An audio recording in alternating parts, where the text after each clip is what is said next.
Welcome to the GMS Magazine podcast. Welcome, everyone. This is a podcast all about board games, role playing games, and the people who make them. Sometimes the people who play them. I am Paco Garcia, one of your hosts, and I am not alone in this world. Well, who is alone in this world? Oh, This there's a is fair Chris. number of people. Yeah, this is Chris from DS Ex Machina, publisher, creator, cracker maker. We are with somebody I've admired for a very very long time. Mike Selinker from Lone Shark, a few others obviously, but obviously a bit of a disclaimer. I'll say disclaimer. We are recording this before Tuesday. Mhm. Uh, we all could be having a very this could be a predecessor, precursor us getting very depressed or us being very very happy. Well, I like that Obviously, we don't know, right? Like yeah, we can live in the world where anything can happen tomorrow, and so we might as well be positive. yeah, we might as well be positive. The thing is, Yeah. this is as I stated, the fact that we'll talk about that in a second. But for me, BC, I'm from British Columbia. I'm Canadian. I was told from a Trumper that I have no skin in the game and I should get myself out of their space, and I was just like, Wow. yeah, I was just like, Sure. yeah, and I was just like, but thankfully we just had our provincial election, I know. and we had a very controversial thing leading up to it, as our liberal and conservative parties basically merged to take on the New Democrats. We're basically a four-party system. One party has virtually no power, which is the Green Party, but we have the NDP, which is really left, the liberal, which used to be left of center, and now they're center right, and then we have our conservative party, which is now far right. Thankfully, our NDP got ahead, and to save people say my vote doesn't matter, and in some situations it might not, like if you live in Texas, but if you live in BC, to give you an idea how close to margin, they had to recount at least a half a dozen writings, and some of them came down to 13 votes. That was the margin of error. So thankfully the NDP got the 47 seats. They have a majority, so the new Democrat Party is now in control. So we've had our victory. Yeah. Yeah, I and was then just up in Victoria a couple of weeks ago, and the atmosphere was electric. People definitely were into what was going on. So the hilarious thing is that I'm in the middle of Prince George, which is one of the most right-wing cities, because I'm in central. Thankfully, the entire 90% of the entire province lives in a single city, which is incredibly progressive, to the ire to the 90% of the real estate. Like the entire rest of the province is incredibly right wing, but whatever happens in Vancouver controls everywhere. And as we were talking about that, obviously the reason why we brought up politics, beyond the fact that the American election, the funny thing is, will it really be decided tomorrow, or we're about to be driven into the next 2 or 3 months of hell? we don't actually decide elections till Inauguration Day. Yeah, exactly. that's our approach around these parts. Or in a situation, it's really tenuous all the way up until the end of. Do you predict even if let's say So ridiculous to be doing any predictions about something that will be over by the time anybody sees this. I know, but it's almost like we should record. It's like when Neil Armstrong and Buzz Aldrin landed on the moon, Nixon had 3 speeches prepped and ready to record. 1, if that they succeeded. 2, they died on the moon. And 3, it's just like they literally had a speech prepared and ready to go. I do not have any material for if we die on the moon. But it's funny because tomorrow night I'm going on a podcast that is it's the Extra Politics podcast, and they do a big election special. And they gave me lots of options as to when I can be on. And I said, I will only be on your podcast if I can have the first slot, which is at 5 p.m. because I don't want to know anything when I get on the air, because I know that if I know something, it will be used against me later as how I was so wrong about this or that. But in the environment where I don't know anything, I can claim anything. And so yeah, I mean, like, the signs are good for at this moment. The signs are good for a Democratic victory. Yeah, That's the way I would look at it. I appreciate that you have done your part and then some. You formed a wonderful little group called Gamers for Harris. Yeah, I wasn't alone. I don't want to claim full credit Yeah, for it, yes. but the team was great. Especially Shane, our web programmer, who had to do quite a lot of dancing, given the nature of this particular site. But basically, we got together. We were really hoping for like a couple hundred game designers, game creators to say they supported Kamala Harris and Tim Walz. Wrote a little statement about it, and then came in the next launched, sort of did a soft launch of it on a Friday just to let people know about it. And came in on Monday, and there were 500 people signed up, and now we're over. We crested 1,000 game industry folks, and now we're well over 1,100. And it just showed that, functionally, game designers don't agree on much.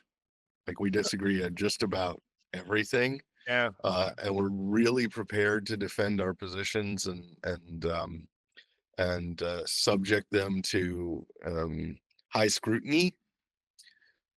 But in this one, just about everybody that I ever came into contact said, "How do I sign up?" Right? Because this is not a normal election. I'm not one of those people who gets into it's the most important election of our lifetime. It might be, it might not be, but it's definitely not normal. It's not normal for one candidate to be so violative of the norms that we think of in our politics, and so up to and including the attack on the Capitol in January 2021.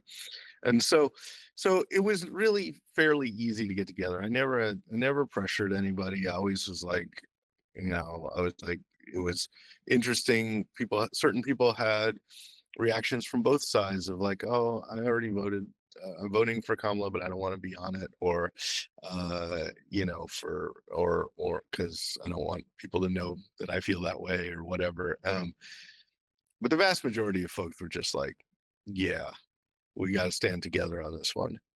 And I really enjoyed the part for me that was really great was I probably had 500, 600 conversations about it with people who, were really nervous and really, wanted to put their energy somewhere, and we gave them a way to do it.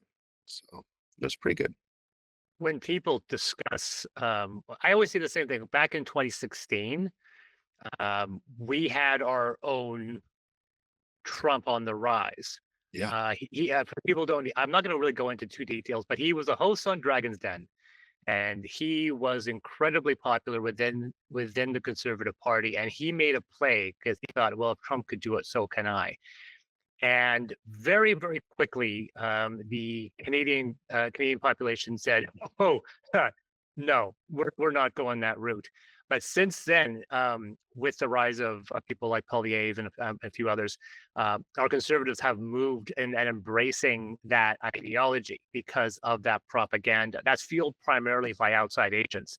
Mm-hmm. And so whenever someone says this is an American election, I go, you have no idea how resonant it is. We're seeing the same rise of nationalistic political figures rising up a lot of places, and I think it's one of those things where it's a the world is a pond, and the United States throws very big stones.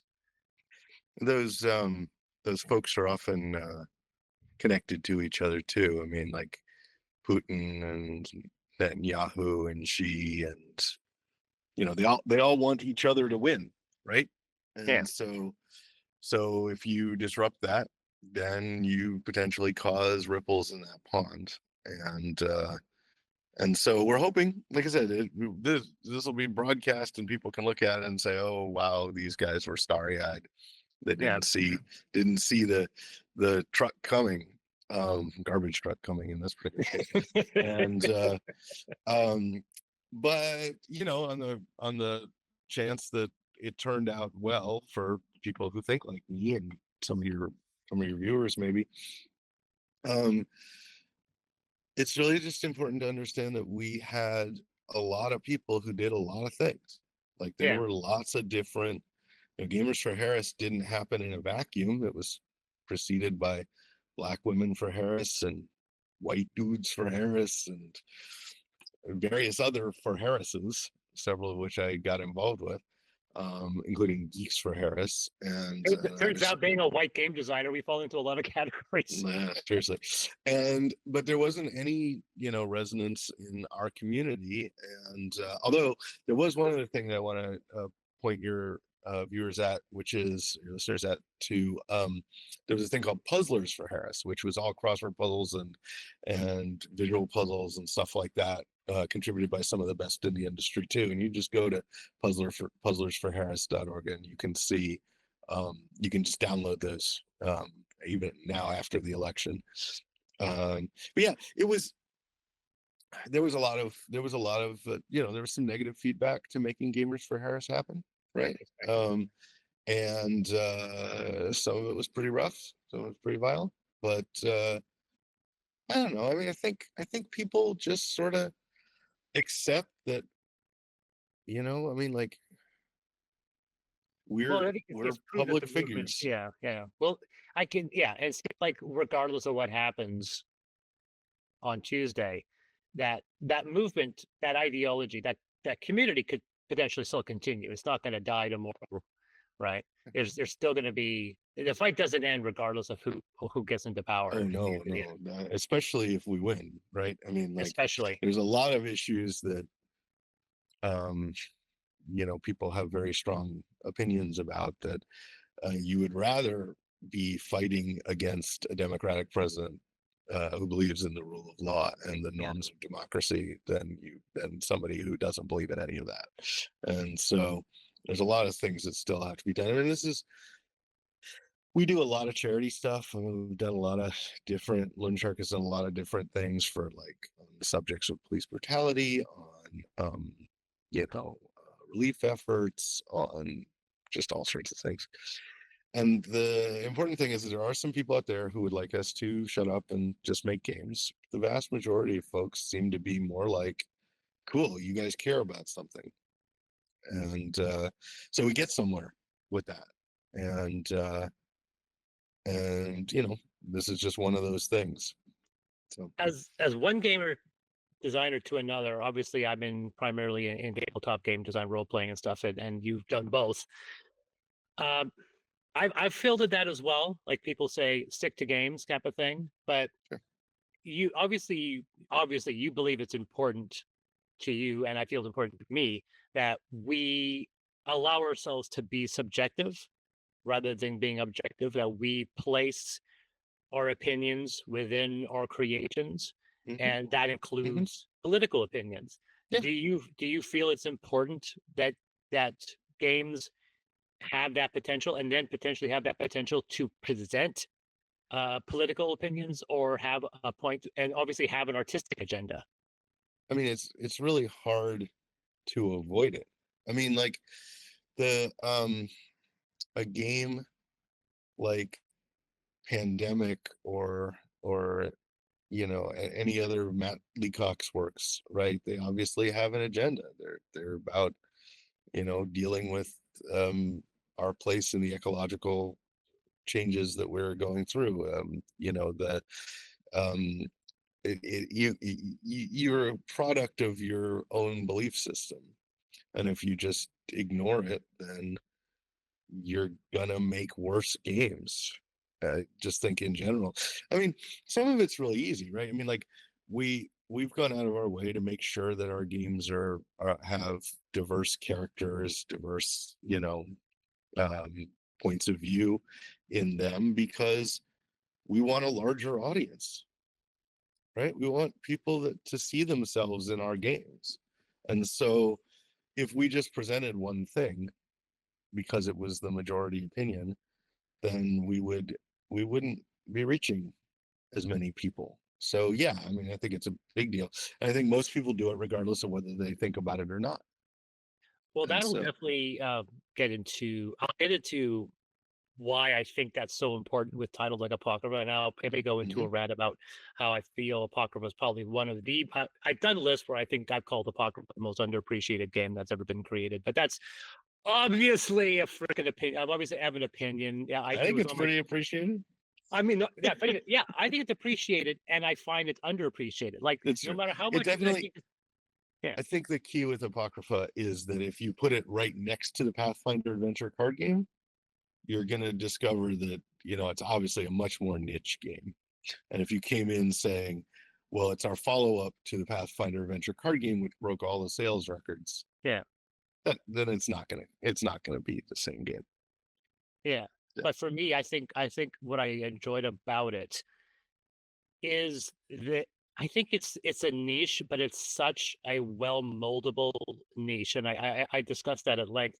But you spoke about it right there. When you lay down the cards of the characters you can play, when you take in all the expansions, I don't think that there's a broader range of playable characters I've ever seen No, in yeah. I mean, Apocrypha. we definitely were like, um, any story that anybody comes up with, we're going to tell. Yeah, Like there wasn't like, I mean, the key with Apocrypha with 1,500 cards in it.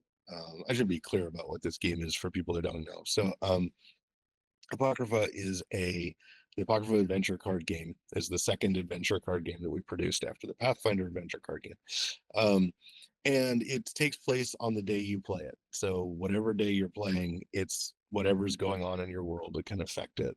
The and it's a horror game, but it's sort of light horror game. It's more a weird horror game. It's not designed to like, gross you out or anything like that. But all sorts of things happen in it. And it takes the United States and Canada and Mexico and just sort of cuts it up by different stories that we want to tell. It cuts those regions up. So Canada is the deathless chapter. The deathless chapter is all about, things that come out of the snow functionally. Whereas Mexico is the serpents chapter, which is about, dragons and Aztec monsters and stuff like that, right? And so forth. So we tried to tell every possible horror story in that game, in both the card game, playing against the game, and the role-playing game aspect of it. And I mean, like when you're trying to fill something that's 3 boxes, and as I said, 1,500 cards and 3 storybooks, right? You got more than 100 pages of storybooks to fill. You can't, I mean, like, diversity isn't a choice, diversity is a necessity, because you're like, oh my god, what story are we going to tell next? What character? Yeah, every character has to look and feel different. And so yeah, it was very easy to make it a diverse game, and I think it yeah. really pays off. Clarify one thing for me. I actually, and obviously I may be mistaken. I always thought that you designed Apocrypha first, but it was Yeah, released after. yeah. So I designed Apocrypha with my teammates first, but I knew the genre was going to be bigger than the game.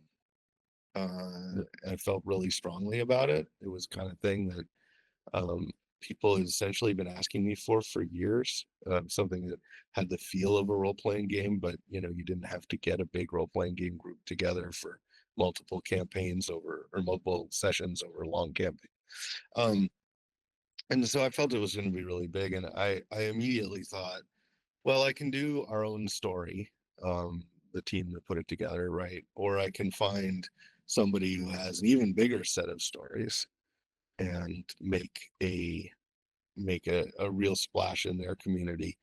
And it turned out that making the Pathfinder game come out first was absolutely the right call, because it blew off the shelves. It spawned 100 different products, and it gave us the financial freedom to make Apocrypha as big and expansive as we wanted it to be.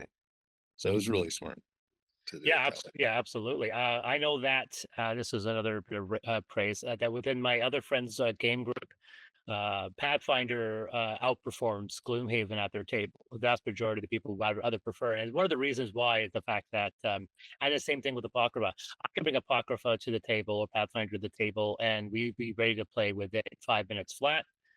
Yeah, Gloomhaven, it takes about 35 to 45 minutes to get it going. that was the design goal. The design goal was you can play in lunchtime, play a full game in lunchtime, Yeah. which is hard to do with an RPG, right? And so we found that we thought the game was going to be mostly for lapsed RPG players. Turned out that most of the people who bought the game never played an RPG in their lives, and they just really liked the jumping around from place to place, playing their characters, advancing them, all that kind of stuff. And I think it really worked. And the other thing about it, right, is it sort of established us as the place where you get really big box story games from, and that has been tremendously successful for us, whether it's Thornwatch or the Ninth World or anything else that we've done. We've been able to um, be taken seriously as a house of intellectual property, and I think that's been really really good for us, I think.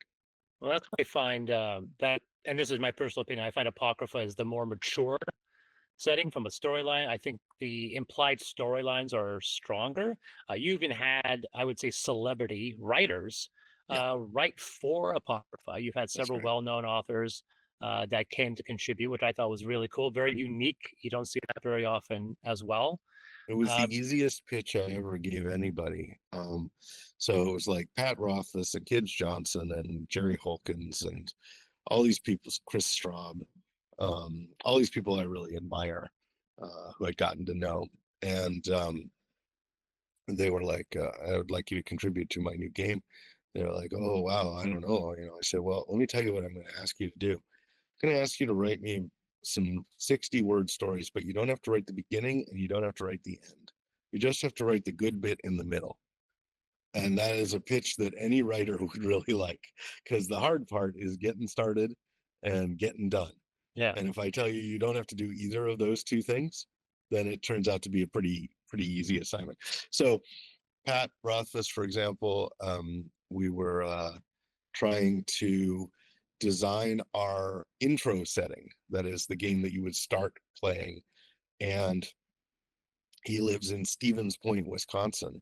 So we basically just rebuilt his entire town. Candlepoint, And yeah. yeah, into Candlepoint. We just Yeah. made everything is like, tell us what's on every corner, Pat, and we'll make sure that's in the game. Some of it isn't even disguised. So the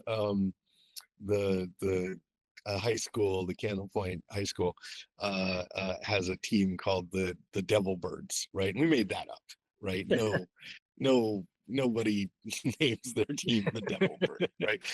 But down the road from Stevens Point is a city called Little Hope. We're like, Little Hope? Um, like, I mean, that's not a name for a That's town. Turns out it really is.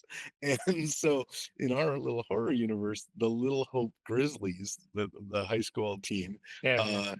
yeah, we're werebears, right? I mean, like this, we just like, yeah, that's really fun, And so it was really helpful to have these really brilliant writers help us define the universe, and we just riffed on whatever it is they wrote. They wrote these stories, and we were just like, yeah, I can figure out what the game mechanics are for that. So it was really fun. Yeah, we were playing. I was noting the fact that it's actually one of the few, I mean, extremely rare within, and this is for those people who don't know, I did a video for the Dice Tower. Dice Tower, I came on as a contributor to the Dice Tower, and they allowed us to get a couple free stuff. They had a bunch of copies that they didn't have time to review, and I saw Apocrypha on the list. I said, I want that. I want that. I want that, because I saw Rado's review, and I was like, wow, you don't see urban horror stories. Like you don't. There's no. I can't even think off the top of my head of another urban horror board game of any note. So I said, I want that, and so Tom Screw sent me the game, and that was my first. That was one of my biggest, most successful videos on the Dice Tower was my Apocrypha review, and I reached out to your company, and I got the remaining parts, so flesh and skin and all that.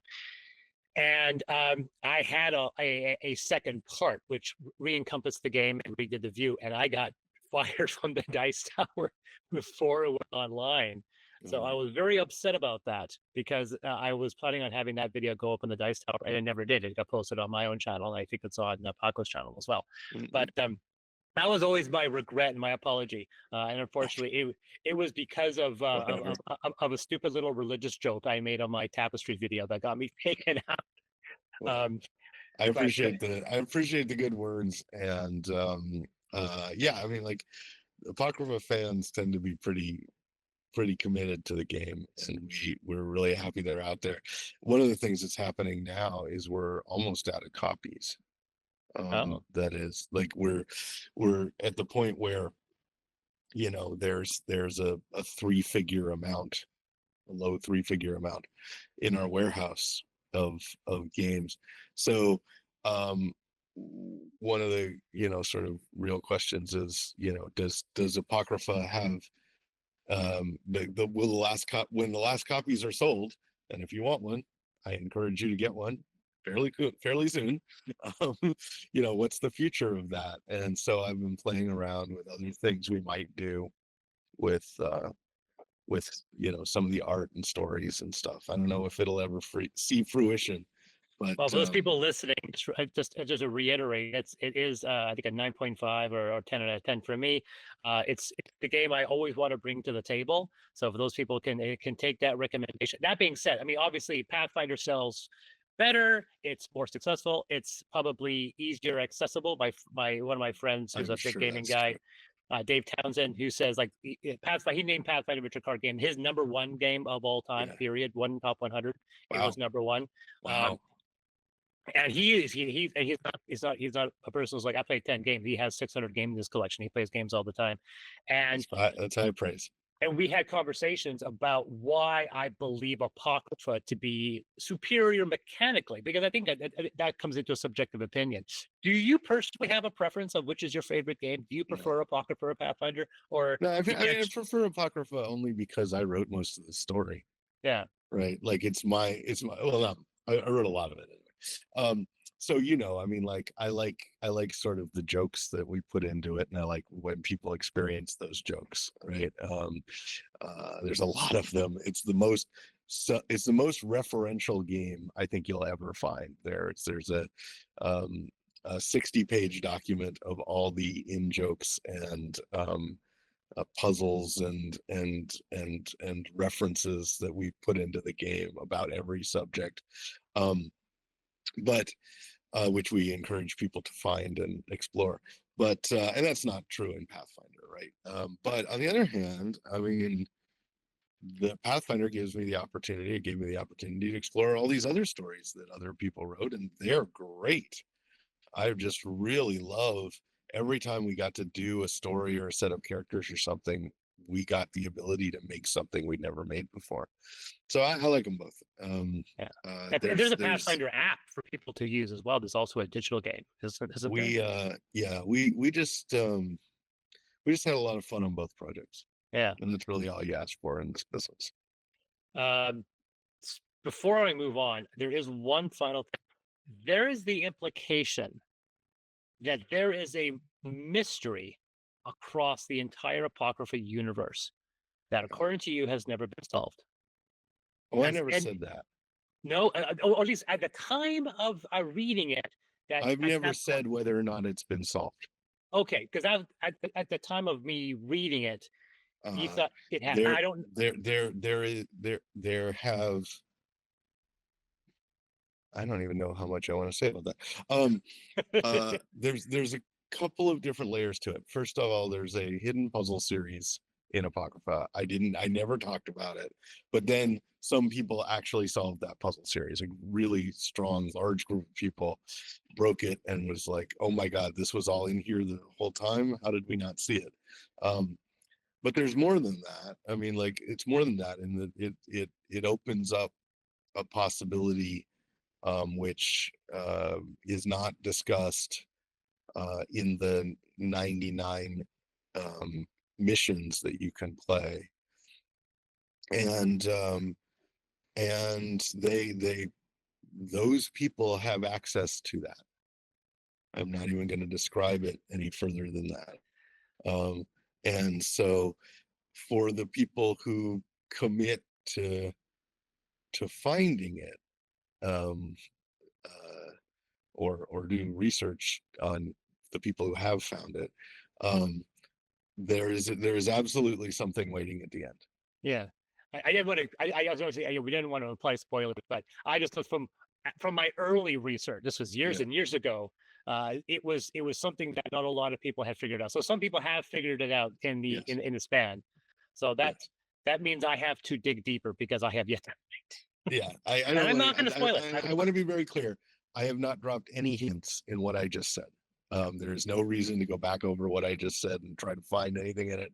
I made sure I didn't give away anything. Yeah, because we are on our own. Yeah. So at the timing of the posting of this video, you actually have a game coming out. Yeah, I'm not sure exactly what the timing is, but on November 8th, I have it right here. This is the brand new edition of Lords of Vegas. Right. Lords of Vegas is a game that came out from Mayfair in 2010, and it was tremendously successful. It's probably the most, I'd say it's well, I don't know if it's bigger than Pathfinder, but it was very, very popular. And but Mayfair went away. Mayfair got into whatever Mayfair got into, and the game with the folks at Asmodee asked me if they could publish the game, and they did well with that. But at one point, they asked if we would like we were talking to them about expansions that we wanted to do, and they were like, well, you know what? Why don't you just take it back and go do those things? And we were like, sure. So, so the new Lords of Vegas is completely redesigned visually. It's a very new look to the thing. I think it's very sharp, and it's very exciting that we basically took a game that had basically plastic tiddlywinks in the game, and got to put in real wooden pieces for a very complete, robust experience. So inside, just to show it off a little bit, like the game is about building Las Vegas from the ground up, and it too has obviously a political theme, like all of our games do, in that it's about you being a billionaire and doing what billionaires do. But so you build Las Vegas, build casinos, you take over other people's casinos, you get like little. The game now has, for those who have old versions, it has cars and planes and 72 dice in it, and it just looks really sharp. I think it's already shown to be the new edition is shown to be pretty popular, but I think it'll last for a long time. I think we'll have a lot of people who discover it for the first time, after videos like this, or when we release it in stores on November 8th. I think people will be pretty excited about it. If you're in the US, your store is gonna need to get it from GTS distribution. If you're in Canada, you're gonna need to get it from Universal. Yep. And both those companies have been just great in launching this thing, and I think it's going to be really good. Another thing, and so that's the base game, and that was basically we reskinned it. Like we just redid everything so that it was the cool game, but we didn't change hardly any of the rules. There's a couple of Oh little yeah, minor mechanically it's about the same. yeah, we did a couple of bits of polish here and there, but basically it's the same game. So at the same time, we wanted to do something really big. So we made an expansion, and as you can see, it's as big as the base game, and it's heavier than the base game. Wow, wow. And Oh, wow. it's called Americana, and it is 4 other cities to play in.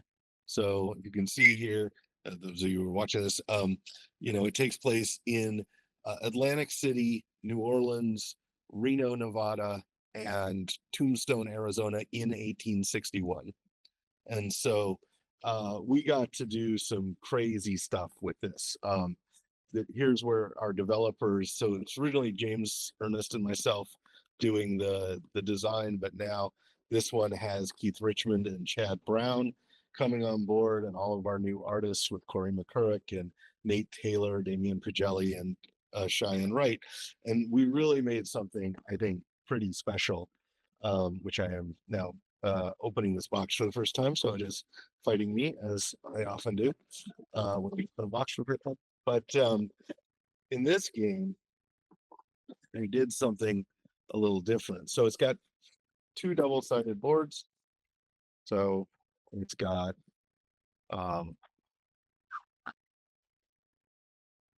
it's got 2 normal shaped boards. You've got Reno, Nevada here, and as I mentioned, the Western gunfight game of Tombstone, set in the 1860s or 1880s, sorry. But then we're like, okay, we want to do Atlantic City and we want to do New Orleans, and I don't know how successfully I'm going to be able to pull this off, so I may have to step back. Okay. Because both of those places are long cities with a dock. Oh wow. And so we made a 44-inch game board. Wow. Yeah, these don't exist. This was a new idea where it just basically takes up your whole table. And so in Atlantic City, you have the famous boardwalk. In New Orleans, you have the river boats on the Mississippi River. And so we made, we made wooden Ferris wheels for Atlantic City, and an arch for Reno, and then my favorite thing, which is these riverboats, which are some of the biggest wooden pieces you'll ever see, that move your dice around up and down the Mississippi River. And so we wanted to do something really big for this game. I think we got it. And people who have been playing the game for 13 years or whatever now, for the first time are saying things like, this game blew my mind. This new expansion let me do something totally different. There was a video recently where somebody was talking about, how the experience of playing in Tombstone, Arizona was. It just completely changed their perspective on how the game is played. So, this is a game where people call it a weird thing, which I've never really like. They mean it as a compliment, but I don't really think it's a compliment. I don't know. It's not my favorite term for the game, but they say Lords of Vegas is a Monopoly killer. That is, it's like if you like Monopoly, but you just want it to be a strategic board game, which is a weird thing to say. If you don't want to have to kill your friends. Yeah, it scratches that itch, and I don't know. To my knowledge, Monopoly hasn't been killed, but Yeah. but we definitely wanted a game that felt, like you were in charge of a thing, and you had all the power in the world. You're a billionaire, but also you're subject to the same stresses that just about anybody else is. And so yeah, it's really exciting to have it finally out. It was quite a journey to get it here because of all the chaos in the international shipping channel and all that kind of stuff that's been very difficult to deal with. But we're excited it's here, and I'm really excited that people are playing it now. Like we're getting all these reports of people playing it and loving it. And then on November 8th, anybody in any store in North America should be able to get a copy, and that's really exciting for I'm us. looking forward to trying it. There's a slight, oh, see, let's see, I already got more of a coincidence. The fact that you talked about being a Monopoly killer and you have an Atlantic City. Are there some homages to Atlantic Yeah. City geography? Well, yes, Wink, as wink. it turns out, yes. As it turns out, so we're putting together Atlantic City, and we figured out how to do the boardwalk. I really liked it, but it was missing something. So we introduced the rules of these Ferris wheels. The Ferris wheels are all on the piers of the famous piers of Atlantic City, and each of them, when you get them, gives you a monopoly. And the monopoly in that color allows you to do some things. It allows you to do an action called sprawling cheaper. Just like you're such a big real estate mogul that they'll let you just take over uh, properties in the alley, neighboring properties and stuff like that, quite a lot cheaper. And so, but yeah, like we're like, we want to do Monopoly inside Atlantic City because that's what we think of when we think of Atlantic City and board games. Yeah, So exactly. yeah, Do you have every Baltic Avenue or Pacific Avenue no, or because those places don't really exist in Atlantic City. oh, A lot of them anyway. But there are some other homages, yeah, in that. You'll have to look at the board. But yes, we I mean we love Monopoly, and so my wife and I have or had anyway. I think we've gotten rid of some, but we had 30 sets of Monopoly in our basement.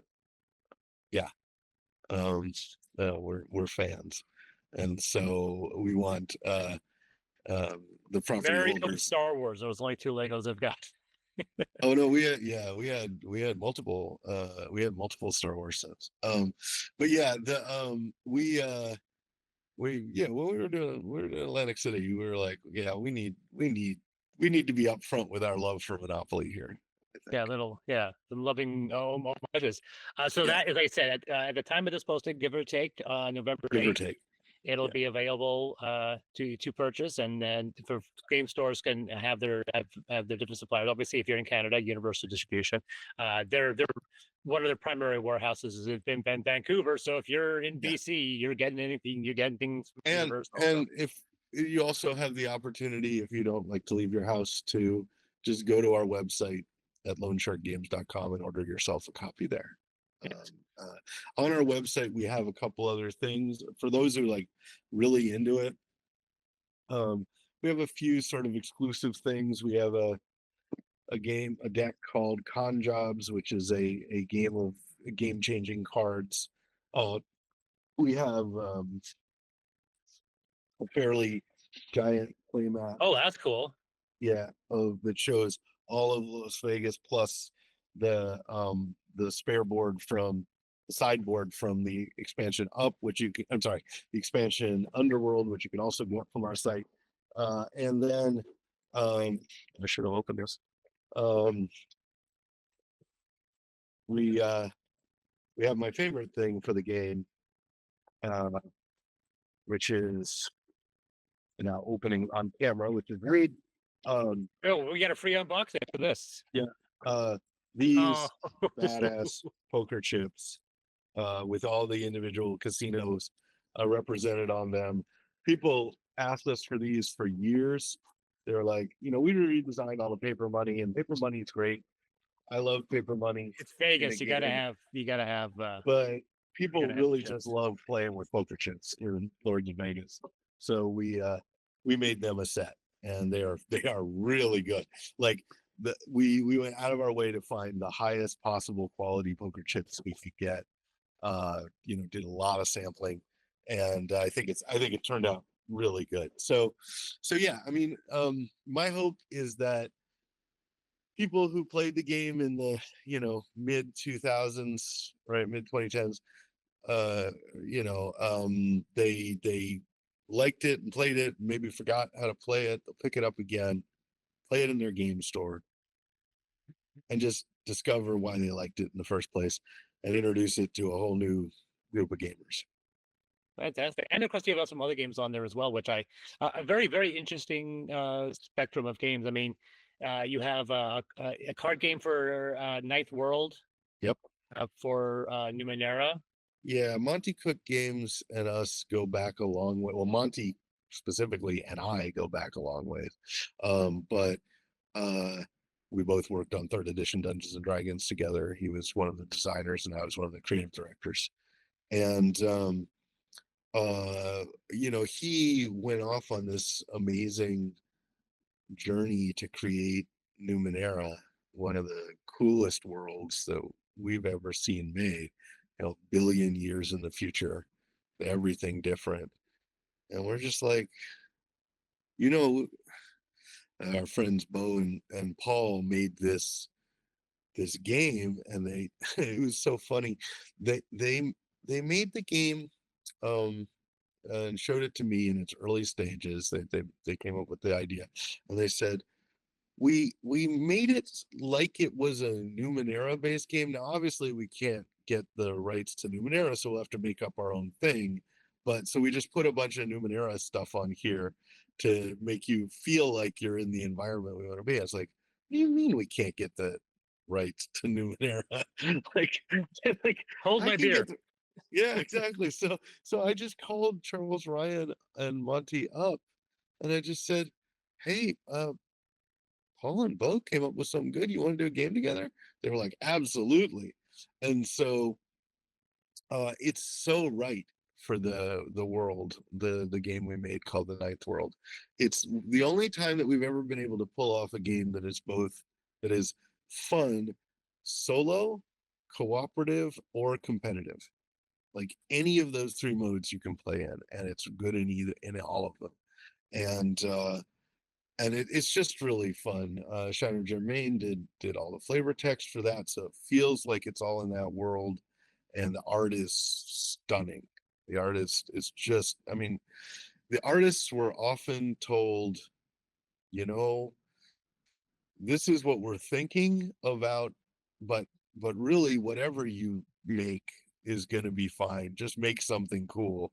And they would make these strange monsters, and we'd be like, yep, we're going to make something out of that. Right. Not gonna lie, that was the one game that's the game I'm the most interested. Like, I mean, I love the mechanics of Lords of Vegas. Obviously, I'm a genre guy. I love my fantasy, my sci-fi. So of all the titles, that was the one. Have you ever thought? This is me pie in the sky asking. Have you ever thought, because you have this wonderful base system, like Apocrypha and Pathfinder have a very similar core mechanical theology. They differ in certain things. How they handle dice and dice mitigation is different. Pathfinder one's extremely novel in the way it uses the traditional flow of dice. I really am partial to the amazing way that Apocrypha handles dice and dice management. I think it's actually brilliant. Have you ever thought maybe of turning that mechanic and adapting it to another system like a Numenera? Could we see a Numenera adventure card game? Yeah.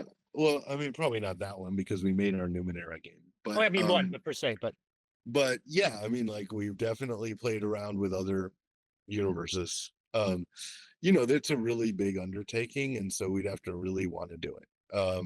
But there are absolutely ones that we have considered. One of the games that we have coming out sometime.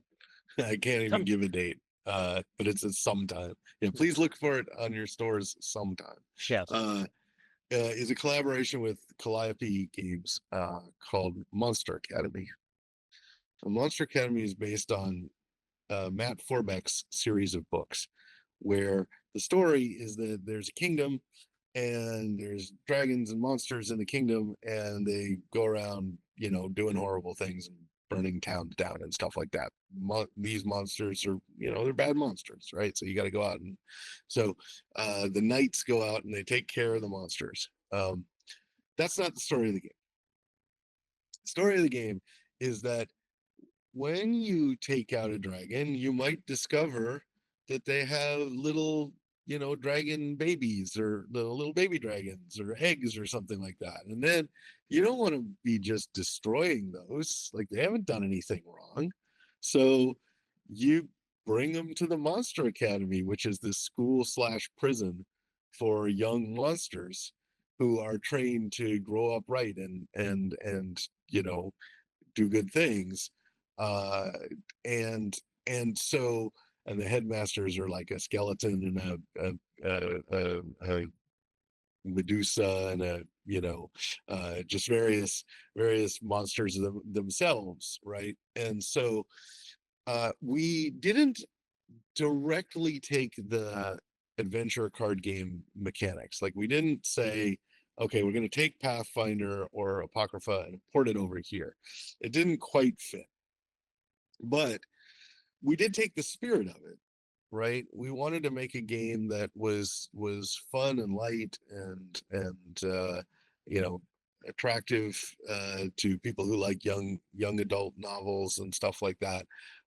And so it's not like it is Pathfinder or Apocrypha, but we probably couldn't have done it had we not done those games, right? Like, if we didn't know how to make those games, we probably couldn't have succeeded at making this new one, Monster Academy. And I don't know, I think people are going to really like that one when it comes out. If you're deep into Apocrypha and you've explored all the mechanics or Pathfinder, it's going to be a lot lighter, right? Like, it's going to be like, so don't come in and say, oh, now that I've finished all 99 stories in Apocrypha, I'm going to take on Monster Academy and it's going to be even more complicated than that. It's not, right? But it's definitely a step down in complexity from Apocrypha, but it's fun. It's really good. Yeah, I've noticed that. Stories. Yeah, sorry. I've noticed that you sometimes play with complexity, because obviously Pathfinder and Apocrypha were actually relatively complex games, and so you've played, unlike some designers like like Lacerda that just envelop their entire career off of the complexity of their games. Like, dealing very quickly, we won't go too much longer into this, but I know, because we have. I'm not going to say he's a friend, but I have a pretty good. I used to call Jerry Holkins a friend. We've talked numerous times. You mentioned him earlier. He was a contributor. He came on to do some writing for Apocrypha. You also worked together on Thornwatch, which is kind of a hybrid tabletop. Was also trying to focus on the role playing elements, which you brought up in Apocrypha. How was that experience designing a game that was sometimes? It was amazing. I mean, so for those who don't know Penny Arcade, I encourage you to go to pennyarcade.com. You'll see the works of Jerry Holkins and Mike Krahulik, or Gabe and Tycho, as they are called. It's rather Tycho and Gabe in that particular order. They came up with this idea for fantasy Boy Scouts in a forest, and the dangers that they face.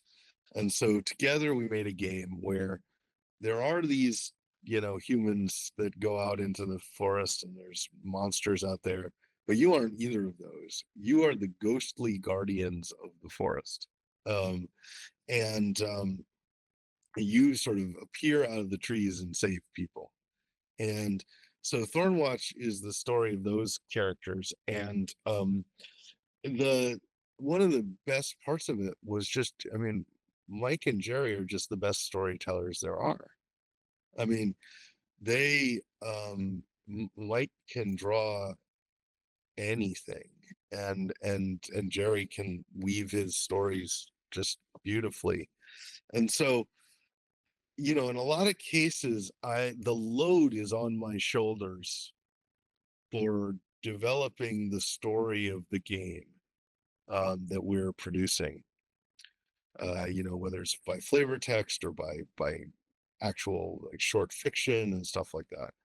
When you work with Jerry and Mike, you can take that time off, right? Go do something else with your life, because they are gonna bring it. Like they just brought these fantastic stories with this beautiful art. Everything feels like you're in the middle of a comic book. It's one of the best games I've ever worked on. And we did an expansion called The Dark of the Wood too, where we got to do sort of the dark side of what we were making, sort of the mirror of it. And I think that's been the one of the coolest aspects of my life is that I never feel like I have to be the only person in the room that's providing the creative energy. A lot of designers I know work alone, and that's great for them. They get what they want out of it, and I've never been that person. I've always been the person who wants to work with people who are smarter than me, and that come up with more creative things than I would ever come up with.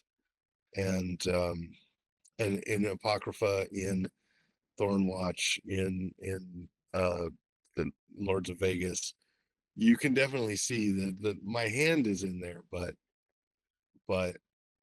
the stories are coming from all over the place, from different people, different ideas. And so yeah, when I was working with them, I would just propose something, and then the next day it would be fully storied and illustrated, and I would just be like, wow, you guys are amazing. I don't want anything different than this. So they did a Yeah. really good. Yeah, collaboration is a big aspect of your kind of modus operandi. It's not something you see a I lot of like times. people. A lot of game designers want to have, they want to work in a vacuum, but that's not a aspect. I never found any value to that. I mean, the reason I like games is I get to play them with people, right? I mean, like, I don't just put them on a shelf and appreciate them. So the process of making games is the same thing. I really like the process of interacting with other people, and one of the things that was really difficult for me was when the pandemic hit. We moved from having our meetings in person to having our meetings online. That wasn't so bad, right? Because they're meetings, right? You're just sort of staring around at each other. But our design sessions were really vibrant and active in person, right? Because we were all sort of in the bed. Like, people would grab pieces and they would say, what if this thing did this? And they'd go over to the whiteboard and they'd draw the thing out and whatever. And so we learned to do that online. But the thing I never grasped personally was how to get the same experience playing a board game on Tabletop Simulator. Thankfully, the people I work with are really good at it. We have a session later today. That's about a new game that we're playing with. That now we're playing with people from all over the United States and Canada. So that's fun, as opposed to just having to be in the office. But for me, it was challenging because I'm so used to like really observing people's reactions and sort of noticing how their emotions are playing out. And I can't really do that through Tabletop Simulator. So that, when we were playing online, they'd play a game, and afterwards I'd say, okay, and then we'd have a 30-minute Q&A about what happened during the game. So when we reopened the office and we started doing live play tests again, we'd play the game, and then we get to the end of it, and I'd say, okay, thanks, and ask everybody to leave. And they'd say, well, what about the Q&A? And they said, I was here. I don't need a Q&A. I was right here with you. I know exactly what happened to you, right? If you want to tell me something, tell me, but I'm good. And so I really thrive off that in-person contact. And that's kind of why I'm in this business. So. Yeah, for me, it was a very. I'll share this thing before we close up. But I was a fan of Penny Arcade for a very long time. I found their Seattle office. I sent them my first published book because I was a big fan. I wrote letters saying I'm a big fan of theirs and how they kind of inspired me to kind of do my own thing. And I didn't think much of it. I didn't think much of it at all. And then I got an email from Jerry. Just said, "Are you the Chris Diaz?" I was like, yeah.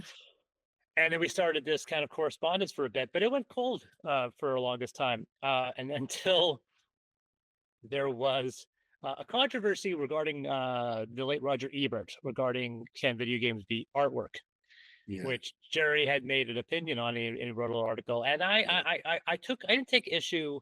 I kind of agreed with him, but I took issue with the argument and I wrote him a letter expressing it. I thought that would be the end of it.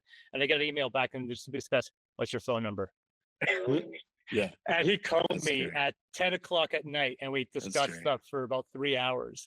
And Yeah. then we kind of maintained our correspondence. We haven't spoken in some time, and now you're encouraging me to reach out to him again because we haven't spoken in a couple of years. That is absolutely Jerry. I mean, we have done some late night sessions. It's really funny. You know, we've been on stage together. We've had a good time. But it's just a really good relationship. I mean, that they're such good guys, and they're fun to be around, and they're just the most creative people in the world. Absolutely. So that's basically, yeah, we're at just past an hour.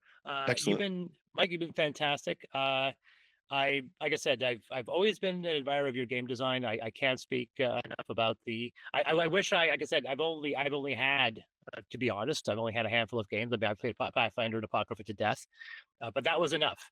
It's like when it's like if you've seen Jaws and Close Encounters of the Third Kind, it's like, I know enough. It's like, well, you haven't seen Did the you whole thing. just compare me to Steven Spielberg? I'm not Steven Spielberg. I'm saying that I'm talking about when it comes to someone's spectrum of body of work compared to how much exposure. That's right. I have not played Lords of Vegas. I haven't played Ninth World, and I've actually been tempted to pick up Thornwatch for some time because it's been at my local game store. I will say it is not cheap. That store does not sell things cheap. Like I said, Apocrypha was $80 there, and Thornwatch is like $150. So it's. Oh. I've been like, one of these days I'll pick it up. It's still sitting on the top shelf. But it's when it comes to stuff, it's when I saw Apocrypha on a shelf, I didn't know about it yet. I was like, it was that stark. You can see the cover behind me. Yeah, That stark. It is so evocative, unlike everything else, which is brightly colored. I needed to know what this game was about. I saw Rado's playthrough and I fell in love with it. It would still be a year before I'll get my hands on my own copy. But ever since then, it's one of those games where there's a handful of games when I play them, I could tell within a few minutes that I was going to love it. Like when I played Alien Frontiers or Scythe for the first time, which is career disposition of games. Within the first 5 minutes, I'm like, I'm going to love this game. We do try to hit you over the head real soon with so much cool stuff that you're just like, what else is behind this curtain? Yeah, although the rules were intimidating. That's one of the things I did mention. The rules can be intimidating. We recommend anybody who plays Apocrypha go to our website and download the Living Breathing Rulebook, which is a rulebook we've continually updated to make sure that it's the best possible way to play. But yeah, it's a good game, and I expect it has some sort of future after we sell the last copies, which, as I said, are going pretty fast. So we're gonna see.